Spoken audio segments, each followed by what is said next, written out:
Hello, welcome to legal awareness web series.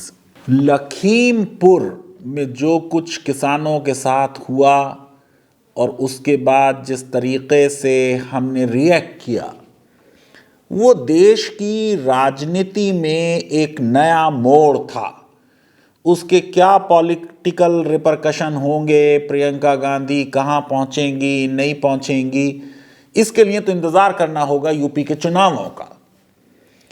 लेकिन जिस अंदाज में क्रिमिनल जस्टिस सिस्टम प्रोसीड कर रहा है कि देश की उच्चतम न्यायालय को, सर्वोच्च न्यायालय को यह लग रहा है कि क्या किसी एक एक्यूज्ड को, मुल्जिम को बचाने की कोशिश है।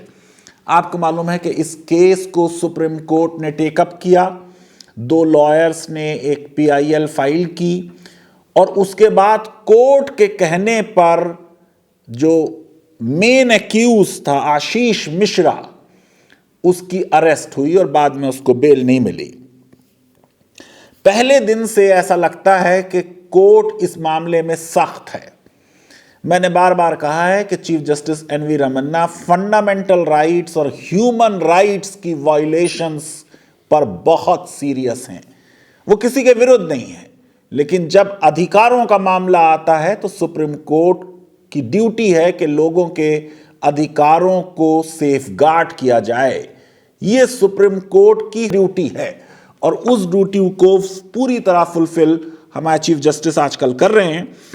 तो आपने देखा कि पहले ही उन्होंने कह दिया कि पुलिस जो है वो ड्रैग कर रही है अपने फीट को। आपको मालूम है कि 8 लोग मर गए थे, 4 इसमें किसान थे। यह भी उन्होंने कहा कि अब तक सिर्फ 4 विटनेसेस के स्टेटमेंट्स रिकॉर्ड हुए सेक्शन 164 CRPC के तहत। इतने कम स्टेटमेंट्स क्यों रिकॉर्ड हुए? अब 8 नवंबर को, आज इस मामले में फिर से हियरिंग हुई। बड़ी सख्त बेंच है, chief justice NV Ramana lead कर रहे हैं, जस्टिस सूर्यकांत हैं उसमें, जस्टिस हिमा कोहली हैं उसमें। बेंच ने आज फिर कहा कि क्या जो 2 FIR हैं उनको मिलाकर डाइल्यूट किया जा रहा है मामला और किसी को बचाने की कोशिश की जा रही है। आपको मालूम है कि एक FIR मॉब लिंचिंग के बारे में है और एक FIR वो किसान जिनकी उस मामले में डेथ हो गई एक रैश और नेग्लिजेंट ड्राइविंग की वजह से, उसका मामला है।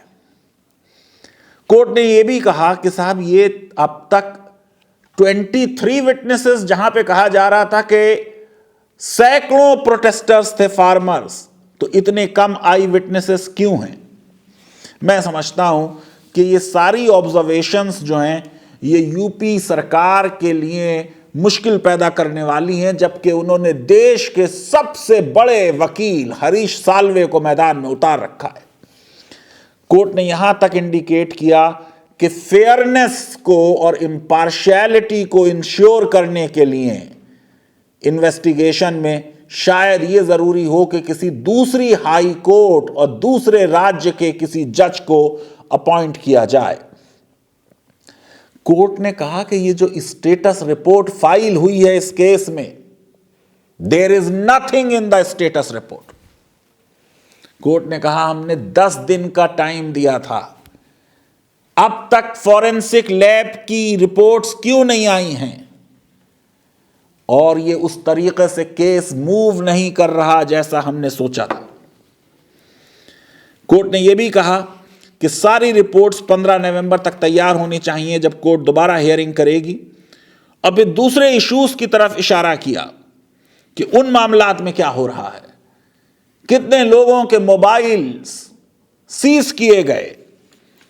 बताया गया कि साहब कुछ लोगों के मोबाइल नहीं थे उनके पास, लेकिन उनकी CDRs ले ली गई हैं।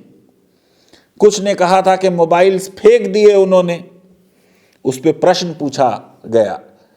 फिर यह भी बात की गई कि ये जो FIR नंबर 220 है और FIR नंबर 219 है, अगर उसको मिलाया जाएगा, ओवरलैप करेगा इन्वेस्टिगेशन, एक मामलात के विटनेसेस दूसरे मामलात में इस्तेमाल होंगे, वो तो बहुत ही गलत चीज हो जाएगी।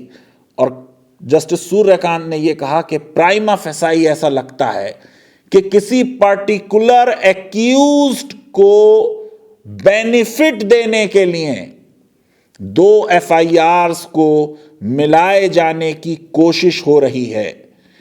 दोनों की एविडेंस अगर साथ में इकट्ठी की जाएगी तो फिर एक की एविडेंस दूसरे में इस्तेमाल होगी, और यह चीज अच्छी नहीं है। आपको मालूम है कि एफआईआर नंबर 2019 जो है वो किसानों पे हमले के बारे में है, और एफआईआर नंबर 220 जो है उसमें मॉब लिंचिंग का मामला बताया जाता है।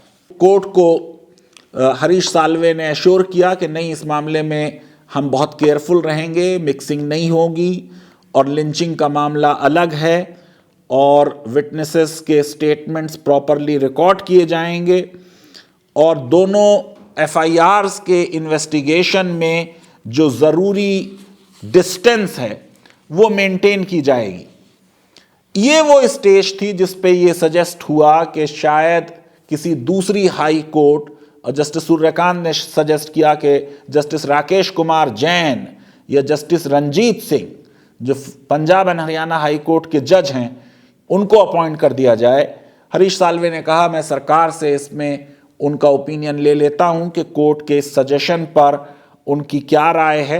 ये बात तो अब आएगी अगली हियरिंग पे, लेकिन आज के मामले में एक और पहलू निकला कि जो जर्नलिस्ट के बारे में कहा जा रहा था कि उस जर्नलिस्ट को मारा गया, और ये बात हो रही थी कि साहब वो जर्नलिस्ट जो था वो आशीष के साथ जो कार थी उससे क्रश हुआ।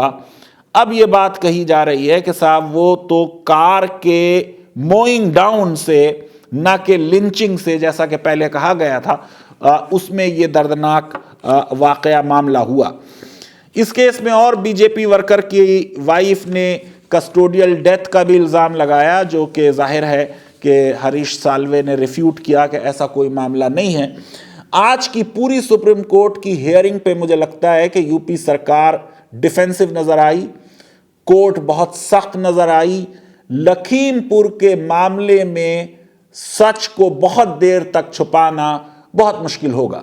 लीगल अवेयरनेस वेब सीरीज अगर आपको पसंद आती है तो मेरी रिक्वेस्ट है कि हमारे इस वीडियो को वाइडली शेयर करें, हमारे चैनल को सब्सक्राइब करें और बेल आइकन और लाइक ज़रूर क्लिक करें। धन्यवाद।